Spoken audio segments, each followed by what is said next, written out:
Salam jumpa pemirsa. Senang sekali Jurnal Daai hadir kembali menemani Anda di edisi terakhir tahun 2013 ini bersama saya, Sumboko. Dalam edisi ini kami telah menyiapkan sebuah catatan tim Jurnal Daai tahun 2013.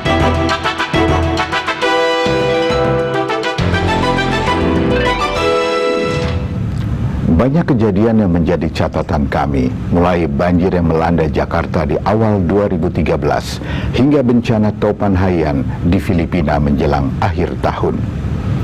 Setiap catatan memberikan pengalaman tersendiri bagi kami, seperti ajakan kami untuk menjadikan setiap momen dalam hidup ini berharga. Kami pun berusaha belajar mengambil hikmah dari setiap kejadian, sambil merenungkan apakah maknanya bagi kami. Berikut sepenggal catatan singkat di tahun 2013 dan bagaimana hal itu mempengaruhi tekad kami untuk dapat mengukir sejarah yang lebih baik lagi di tahun mendatang.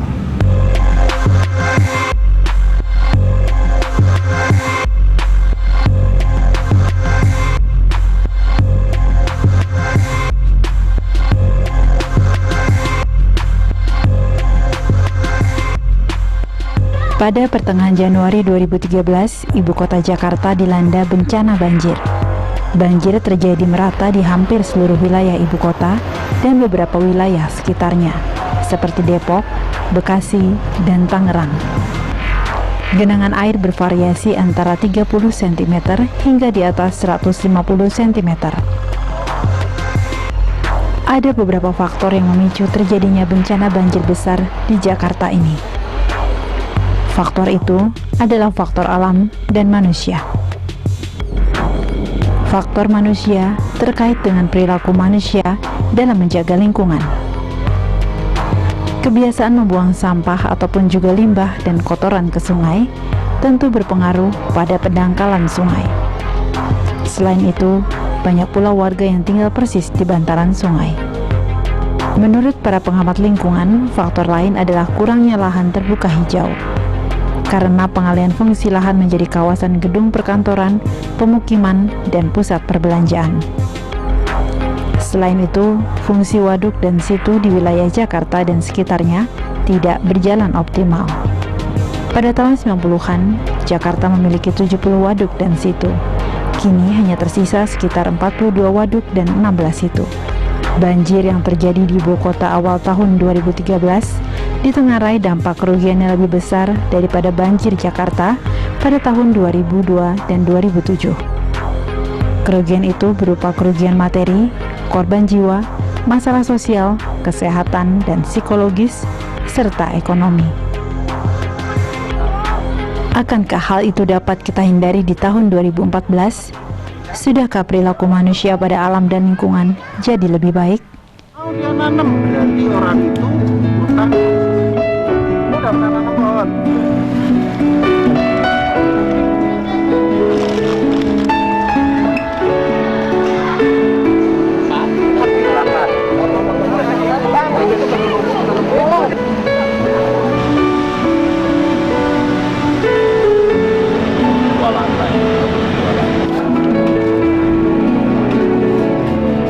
PBB memperkirakan lebih dari 13 juta orang mengalami dampak topan Haiyan di Filipina, termasuk diantaranya 5 juta jiwa anak-anak. Topan Haiyan atau disebut juga topan Yolanda memasuki Laut Cina Selatan dan menghantam Pulau Leyte dan Pulau Samar, Filipina pada 8 November 2013. Topan Haiyan disebut sebagai badai terkuat atau terganas sepanjang tahun ini. Kecepatannya diperkirakan mencapai antara 235 hingga 315 km per jam. Badan Kemanusiaan PBB mencatat sekitar 3,43 juta orang mengungsi, 1,1 juta rumah rusak, dan lebih dari 5.200 orang meninggal dunia. Dampak terparah terjadi di wilayah Tacloban, Provinsi Leyte. Jumlah penduduk di kota ini menurut data tahun 2010 mencapai lebih dari 230.000 jiwa. Perlu waktu dan uluran banyak tangan untuk membangun kembali apa yang porak-poranda.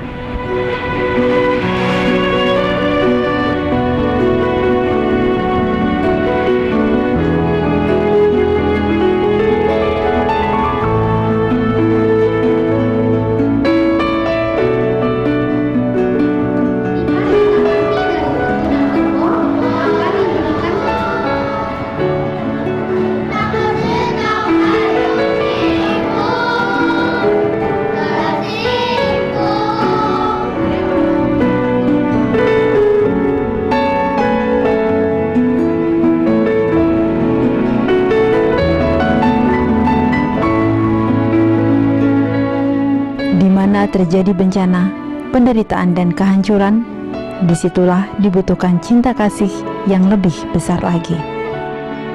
Ketika keadaan di luar kendali manusia, doa, harapan, perhatian, dan bantuan menjadi pembalut luka. Karena segala hal di dunia hanya dapat diatasi oleh kerjasama dalam kesatuan hati. Sambil terus belajar mengembangkan sikap kasih dan kepekaan pada sesama, ucap syukur pada Sang Pencipta dapat disampaikan melalui kasih pada bumi ini. Sukacita dan dukacita silih berganti. Kehidupan berjalan. Waktu terus bergulir. Makna kehidupan terletak pada bagaimana memaknai hidup itu sendiri. Kami pun belajar dari setiap hal yang kami tuliskan pada setiap episode jurnal sepanjang tahun 2013. Menjadikan hidup penuh makna karena setiap peristiwa mengukir sejarahnya sendiri.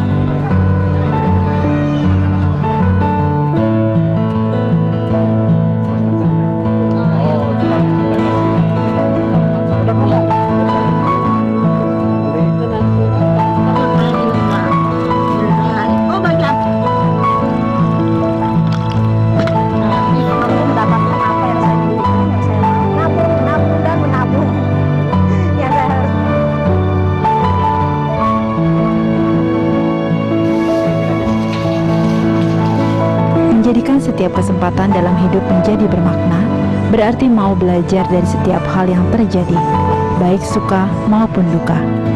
Karena setiap peristiwa hanya bermakna kalau kita mau membuka hati untuk memberinya arti. Ketika duka cita datang, kita berbagi untuk meringankan beban.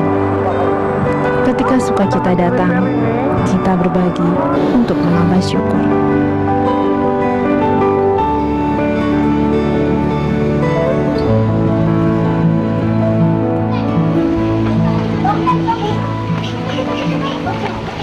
Dan di penghujung tahun ini, kami mau membagi sukacita kami.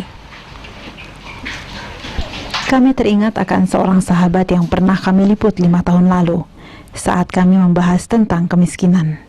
Menurut survei yang dilakukan Lembaga Ilmu Pengetahuan Indonesia atau LIPI pada Juni tahun 2008, jumlah penduduk miskin pada akhir 2008 dapat mencapai lebih dari 41 juta jiwa. Keluarga Yuyun adalah salah satu dari antara 41 juta penduduk miskin itu. 5 tahun lalu, Yuyun tinggal bersama kedua orang anaknya, Amel dan Reza, di sebuah rumah kontrakan di Cisalak, Depok, Jawa Barat. Suaminya telah meninggal saat anak bungsunya berusia 40 hari. Sehari-hari ia bekerja sebagai buruh cuci dan setrika pakaian rumah tangga.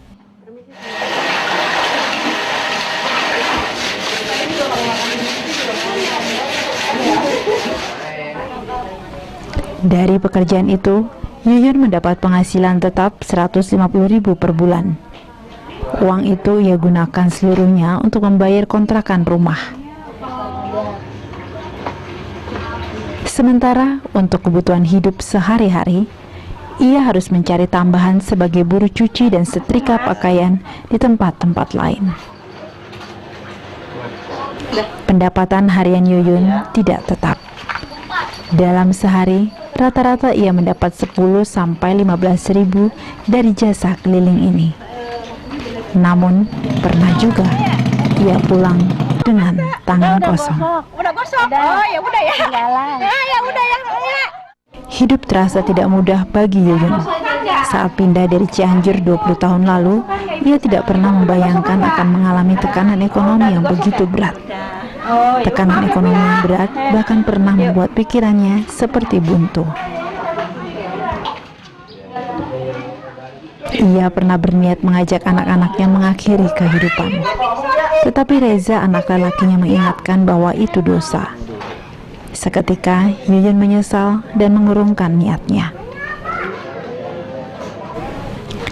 Harapan Yuyun saat itu yang terutama adalah agar anak-anaknya dapat terus bersekolah demi masa depan yang lebih baik. Saat itu, ia hanya memiliki segenggam iman dalam rasa syukur, sebongkah harapan dalam kerja keras, dan mengerahkan segenap kekuatan demi mempertahankan hidupnya dan anak-anaknya dari hari ke hari. Oli mana? Oli bentar lagi datang. Dia sekalian bawa blender sih. Oh ya udah. Kasep gimana udah? Udah ada semua kok. Oh, oke. Semua ada semua.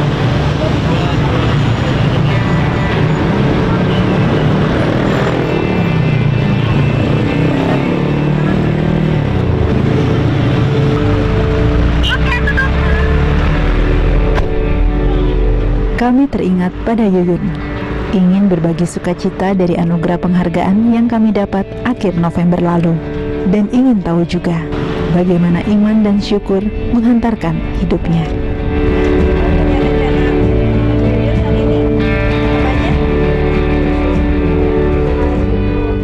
Dari hasil penelusuran, kami menemukan bahwa 4 tahun lalu, Yuyun dan kedua anaknya pindah ke daerah Sukmajaya, Depok, menempati rumah peninggalan almarhum ibunya.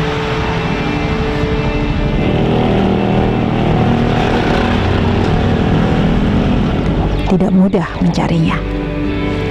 Kami tersasar beberapa kali.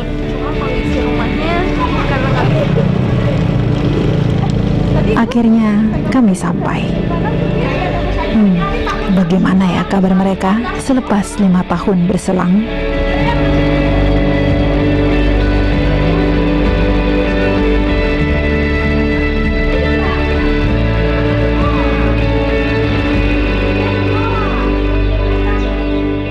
Amel, anak perempuan Yuyun, sekarang sudah duduk di kelas 1 SMP. Di sekolah, ia mendapat peringkat 5. Siang itu sepulang sekolah, ia segera membuatkan telur goreng untuk ibunya. Ia sendiri tidak makan siang, cukup makan pagi, begitu katanya. Sementara Yuyun tidak makan pagi. Ia terbiasa makan sekenanya. Rata-rata 1 sampai 2 kali sehari. Kalau ada telur, mereka makan dengan telur. Kalau ada sayur, dengan sayur. Kalau tidak ada lauk, jadilah nasi dan garam.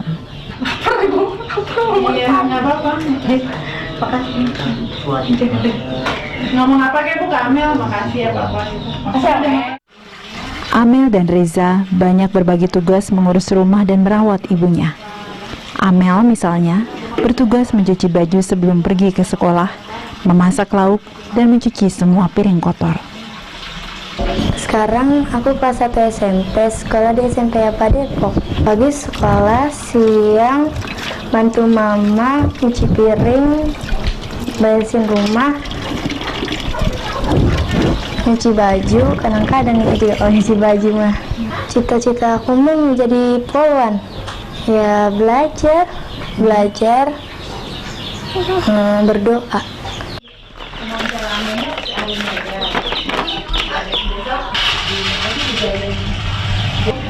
Ma, ini ada undangan buat camping. Iya, kapan campingnya deh? Hari Sabtu. Sabtu. Mama pengennya belajar sampai SMA. SMP pengennya sih aku pengen sekolah itu, sekolah kepolisian. Harapan Amel semoga Tanggal berapa? semoga cita-cita Amel tercapai. Terus buat mama sendiri. Mama semoga sehat. Kalau habis sholat suka berdoa buat mama, buat nenek. Uang sekolah kedua anak Yuyun sekitar Rp300.000 per bulan. Itu belum termasuk transport dan keperluan sekolah lainnya. Untuk makan dan kebutuhan hidup sehari-hari, keluarga Yuyun hanya makan dan hidup sekenanya dengan kemampuan terbatas. Baru setahun kemarin pasti. Ibu sudah nah kan jam 8 sampai rumah ngurusin Amel. Lagi ngamen gitu ya. Kan suka kalau nggak ada gituan ngamen di jalanan jatuh di angkot. Terus gimana itu ibu maksudnya? Namanya yang nolongin maksudnya. Bangun sendiri aja. Udah nolong. Dalam 2 tahun terakhir ini, Yuyun didera sakit lever. Usianya hampir mencapai 46 tahun. Pekerjaannya masih seperti dulu, menjadi buruh cuci gosok. Tetapi sudah jarang yang memintanya tolong. Jadi, ia mengamen, naik turun angkot, hingga 2 kali jatuh dari angkot. Semenjak itu, ia berhenti mengamen. Penyakitnya membuatnya gampang lelah. Jadi aja nginep di sono. Jadi Nah, ini alatnya baru alat. Kami prihatin dengan nasib Yuyun. Menurut anjuran dokter, Yuyun seharusnya banyak beristirahat di atas tempat tidur. Tapi ia sering tak bisa tidur. Ia memikirkan anak-anaknya. nggak nyangka itu blender itu apa itu nggak tahu saya asalnya. Pas dibuka blender, ya Allah, gitu gimana ya namanya itu seneng banget gitu. Nah, seneng aja. Ya satu terharu, dua ya seneng banget gitu. Kok masih ada yang peduli sama saya gitu. Ya begitulah kan, jadi ada peduli sama saya, kok saya orang nggak punya masih ada yang peduli sama saya gitu aja. Ya, jarang ada orang yang suka kesini gitu, suka paling yang ngasih santunan aja, begitu ada apa-apa gitu doang. Nggak ada yang suka surprise begini mah, nggak pernah gitu. Terus waktu berangkat ke pasar, aku dari sini kan rame-rame ya ke pasar ya, bertiga udah rame-rame begitu kan di pasar, sampai terharu gitu gimana ya, milih-milih gitu, milih-milih barang, milih-milih bangsa makanan buat dagang jualan gimana gitu. Kalau ada itu mah ya jualan biar bertambah, kan harus sedikit demi sedikit gitu ya. Sedikit, ntar saya juga ada kerja jangan cuma nggak begitu, cuman ada yang kan kebiasaan saya main suka gosok, suka ngamen. Kalau ngamen sekarang jarang kan, suka jualan di pasar. Kalau di pasar kan subuh berangkatnya.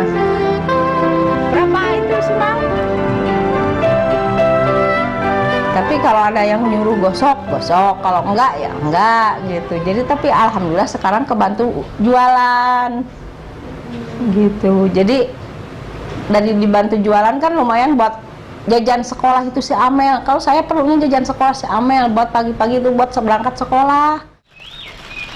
Reza Alfian Pambudi kini duduk di kelas 2 sekolah menengah kejuruan jurusan teknik. Ia baru saja menyelesaikan tugas magang selama 2 bulan di sebuah pabrik di kawasan Tangerang. Usianya kini 16 tahun. Ia sedang libur sekolah selama 2 minggu dan kini membantu menyiapkan dagangan. Selepas jam sekolah, ia biasanya bekerja sebagai tukang cuci mobil sampai pukul 11 malam dengan penghasilan Rp3.000 untuk setiap mobil yang dicucinya. Amel maunya bantuin mama nyari uang buat sekolah Amel. Bagain mama dari semangatnya dan segi kasih sayangnya, belajar sama berdoa sama bantu mama biar nggak capek namanya. Ingat mama aja, kasihan masa udah tua kerja ngangkat barang-barang yang berat. Ya pertama itu dia yang anak perempuan saya si Amel. Bu, ayo kita buka, kita mudah-mudahan ada ini. Yang ternyata ada yang beli gitu, ada yang ini. Dia senang banget. Si Eja, si Amel sampai sama teman-temannya si Reja, aku jualan, nggak sampai begitu bilang sama aku, bu Eja bilang sama temen, aku jualan, ntar main ke rumahku. Sampai saya bisa jualan kok anak saya. Jadi itu yang terutama kan si Amel yang pengen banget jualan itu, sampai tercapai jualan itu gitu, sampai pengen bikin sampai tercapai itu cita-cita si Amel, pengen jualan, pengen apa tuh si Amel itu. Bu, ada yang beli, senang bikin es di kayak lemari mas itu, di kocok-kocokan. Nah itu senang banget. Ada, bu kembalian nih, bu kembalian, senang, orang senang gimana ya, senang lah pokoknya mah, senang di judul mah. Diolah lagi, tadi kan dapat uang 10.000 lah, baru 10.000 beliin lagi, dikembaliin lagi yang kemarin habis gitu. Terus aja diputer-puter, kalau nggak diputer kan jualan mah harus diputer begitu. Ya mudah-mudahan gitu semangatnya satu demi sedikit biar nambah gitu ya. Entar diputer mudah-mudahan ya Allah teh maha sama saya, mudah-mudahan ngasih biar nambah, biar enggak namanya manusia gitu ya, namanya ini jadi susah gitu. Biar anak-anak saya tiap hari, enggak pagi-pagi saya kucuk kalau nggak jualan, nggak dagang, saya minjem sama tetangga gitu. Ya mudah-mudahan kesononya ada tambahan, ada apa gitu, mudah-mudahan Allah kan adil gitu, mudah-mudahan ada tambahan rezeki saya gitu, sama rezeki anak-anak saya gitu. Hidup penuh dengan tantangan. Keluarga Yuyun terus berjuang menjalani setiap tapak yang harus mereka lewati dengan iman, ikhlas, usaha, dan kerja keras. Hidup mungkin tidak mudah bagi mereka, tetapi dengan sikap bersahaja, mereka dapat terus bersyukur dan menatap masa depan dengan penuh harapan. Sungguh, kami belajar tentang kesahajaan dan sikap positif. Pengalaman ini menjadi salah satu pelajaran penting yang kami dapat di akhir perjalanan tahun 2013 ini.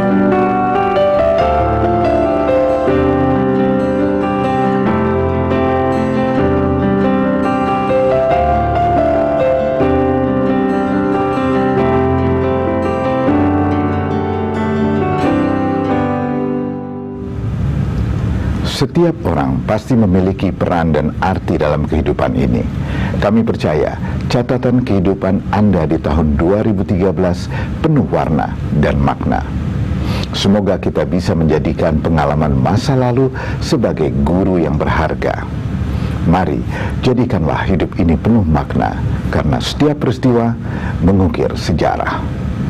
Jika Anda memiliki saran atau kritik, silakan kirim SMS ke 08777 407 3799 atau ke website Daai TV dan media sosial Daai TV. Akhirnya, saya Sumboko mewakili seluruh kerabat kerja Jurnal Daai mengucapkan selamat tahun baru, selamat memasuki ladang harapan baru. Terima kasih atas perhatian Anda. Sampai jumpa.